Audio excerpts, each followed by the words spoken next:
शेतकरी बंधूंनो, समुद्रात होणारा एक छोटासा बदल तुमच्या शेतावर मोठा परिणाम करू शकतो. यावर तुमचा विश्वास बसेल का?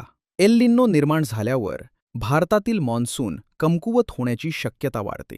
उपलब्ध नोंदींनुसार 1980 नंतर आलेल्या एल निनो वर्षांपैकी सुमारे 70% वर्षात सरासरीपेक्षा कमी पर्जन्यमानाची नोंद झाली आहे. पाऊस उशिरा येणे किंवा कमी प्रमाणात पडणे यामुळे जमिनीतील ओलावा कमी होतो. परिणामी बियाण्यांची उगवण प्रभावित होते, पिकांची वाढ मंदावते आणि उत्पादन घटण्याचा धोका वाढतो. विशेषतः भात, मका, कापूस आणि कडधान्ये यांसारख्या पावसावर अवलंबून असलेल्या पिकांवर याचा अधिक परिणाम दिसून येतो.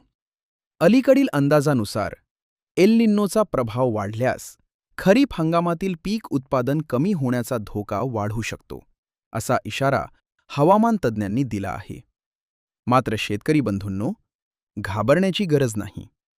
कमेन्स कालावधीत तयार होणाऱ्या वाणांची निवड, जैवखते वापरणे आणि जमिनीतील सेंद्रिय कर्बाचे प्रमाण वाढवणे यांसारख्या उपायांमुळे एल निनोचा परिणाम मोठ्या प्रमाणात कमी करता येऊ शकतो.